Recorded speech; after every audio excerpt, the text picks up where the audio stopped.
তাহলে কত হবে? পৃষ্ঠ 72 থেকে 76 পৃষ্ঠা পর্যন্ত।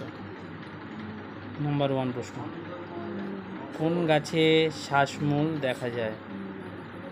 উত্তর হচ্ছে সুন্দরী গাছে। নাম্বার 2, মিন কি? চিংড়ি মাছের পিনকে মিন বলে। 3 নম্বর প্রশ্ন, কয়েকটি ম্যানগ্রোভ জাতীয় গাছের নাম বলো। উত্তর হচ্ছে হেতাল, গরান, সুন্দরী, বাইন ইত্যাদি। নাম্বার 4, সুন্দরবনের মানুষের জীবিকা নির্বাহের জন্য কি কি কাজ করে? উত্তর হচ্ছে চাষাবাদ করে, মধু সংগ্রহ করে, নদীতে মিন কাঁকড়া ধরে ইত্যাদি। 5 নম্বর প্রশ্ন, পশ্চিমবঙ্গের রাঢ়াঞ্চল কত উঁচু জায়গা দেখতে পাওয়া যায়? তো হচ্ছে 50 থেকে 200 মিটার।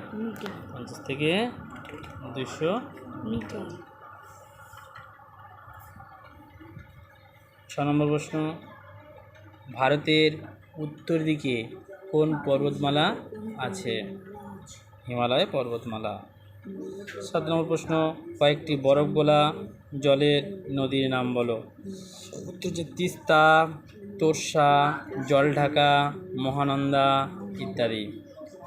8 নম্বর প্রশ্ন হচ্ছে তরাই অঞ্চলের মাটির বৈশিষ্ট্যগুলি কী কী?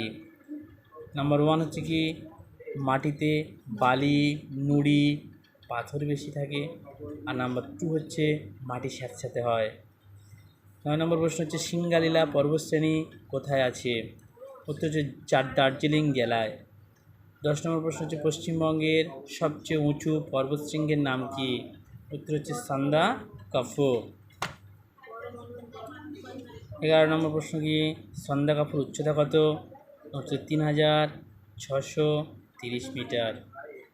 পরের প্রশ্ন, মহানন্দার জন্ম কোথায়? উত্তর কি দার্জিলিং জেলার ডাউহিলে।